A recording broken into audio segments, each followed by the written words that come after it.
Hello les cancers, j'espère que vous allez bien. Aujourd'hui on se retrouve pour votre guidance de la semaine du 25 au 31 mars 2024. Bien entendu ça reste une guidance générale, donc s'il vous plaît ne prenez que ce qui résonne en vous, que ce qui vous parle, c'est très important.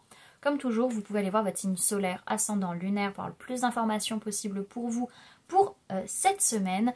Et pour les personnes qui souhaitent prendre rendez-vous avec moi, vous avez les liens en barre d'infos, que ce soit pour les soins énergétiques, accompagnement holistique, guidance privée, feng shui, géobiologie ou architecture d'intérieur. Et également, vous pouvez me trouver sur Facebook, Instagram, LinkedIn et TikTok. Voilà les amis, on est parti. Alors, pour tout le monde, on va être tous dans des énergies où on va être sur la défensive, on va se sentir agressé, on va avoir l'impression que le monde nous en veut, donc on va être un peu en colère. Merci le mois de mars et merci les énergies du bélier qui viennent un petit peu nous botter le derrière. Voilà, c'est un peu l'idée. Alors, au niveau de vos énergies, comment ça se passe, Alors, ouais, c'est une semaine où vous allez vous sentir un peu morose, un peu lassé, vraiment comme si...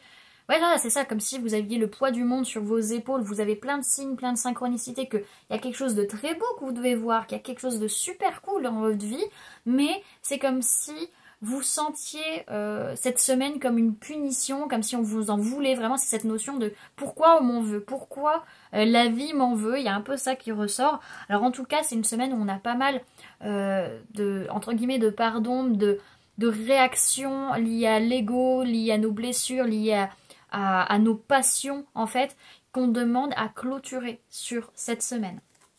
Ok. Alors, au niveau de votre vie de tous les jours, votre sphère matérielle et physique, on peut parler d'une personne du signe du Capricorne par rapport à qui on passe un test, par rapport, peut-être cette personne nous teste, voilà, concrètement parlant, ou par rapport à cette personne, il y a peut-être un examen, je sais pas, de conduite, de boulot, enfin voilà, quelque chose de cet ordre-là. Pour d'autres, peut-être qu'on analyse, en fait, on prend le temps d'observer ce qui se passe vis-à-vis de cette personne. Pour d'autres personnes, ce ne sera pas par rapport à une personne du signe du Capricorne, mais par rapport à vos zones d'ombre, justement, vos parts d'ombre, vos blessures, les dépendances, les choses malsaines. Vous passez un test pour certains sur la semaine, vraiment de voir si vous foncez tête baissée dedans, vous faites avoir ou pas. Ou pour d'autres, vous analysez la situation justement vis-à-vis de vos parts d'ombre. En tout cas, il peut y avoir pas mal de blocages dus à une prise de hauteur nécessaire ou par rapport à un déplacement, à des problèmes physiques liés à un véhicule ou quoi que ce soit. Alors, au niveau du boulot, au niveau professionnel, bon, ça brasse beaucoup émotionnellement parlant, on sent qu'il y a un changement au niveau professionnel et ça vient nous toucher au plus profond de nous et c'est une évidence qu'en fait on est triste de ce changement, on est vraiment très perturbé par rapport à ça sur la semaine. Et au niveau sentimental, alors deux possibilités, soit pour certains vous arrêtez de penser, de voir les choses de manière négative vis-à-vis d'une séparation, pour d'autres, et en fait il y a trois possibilités, pour d'autres, on a cette notion où c'est fini, voilà, c'est clôturé, on se sépare, clap de fin, c'est fini. Ou troisième cas, pour ceux qui avaient vécu une séparation qui a été difficile, on a cette notion où on voit les choses différemment, on arrête de penser d'une certaine manière, on arrête de communiquer d'une certaine manière vis-à-vis de cette séparation. Ça dépendra de chacun dans votre situation. Dans tous les cas, c'est pas la famille qui est en cause, c'est pas que ce soit votre famille ou la famille en face qui est en cause de cette situation liée à cette séparation, les amis. Ok. Alors, dans tous les cas, le conseil qu'on nous donne, globalement parlant sur la semaine, pour tous, c'est apprends à ne pas écraser l'autre, apprends à être présent, apprends à avoir de la prestance, du charisme, sans forcément chercher à être dans la domination de l'autre. Et ça, c'est un apprentissage qu'on nous demande de faire sur cette semaine.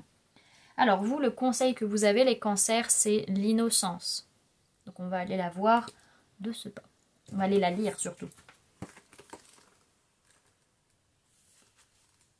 Alors, on vous dit, vous êtes spontané et savez vous amuser. Le conseil, c'est laissez-vous émerveiller et célébrer la vie. Cette carte s'adresse à votre enfant intérieur. Au départ, nous sommes tous une graine qui grandit et se forge en fonction des conditions auxquelles elle s'expose. Vous avez appris ce que la société a souhaité vous transmettre. Aujourd'hui, il est temps de reprendre votre forme brute et insouciante. Celle pour qui action ne rime pas forcément avec solution. Profitez de cette vie comme il se doit. On vous parle de spontanéité, d'enfant intérieur, de légèreté et de fraîcheur. Voilà du coup les amis ce que je pouvais vous donner comme information pour cette semaine. J'espère en tout cas que cette guidance vous aura plu, vous aura parlé, aura pu vous aider. N'hésitez pas à me dire en commentaire comment ça résonne en vous par rapport à ce que vous vivez actuellement. N'hésitez pas également à laisser un j'aime si la vidéo vous a plu, à la partager si vous le souhaitez, à vous abonner si ce n'est pas déjà fait en activant la petite cloche qui se trouve juste à côté pour ne louper aucune sortie de vidéo. Et également pour les personnes qui souhaitent donner un petit coup de pouce au référencement de cette chaîne, vous pouvez mettre en commentaire j'écoute mon enfant intérieur. Et pour les personnes qui souhaitent donner un petit coup de pouce financier cette fois-ci à la chaîne, vous pouvez laisser un merci, vous pouvez prendre une souscription avec le bouton rejoindre et vous pouvez également laisser un don via le lien PayPal que vous avez en barre d'infos.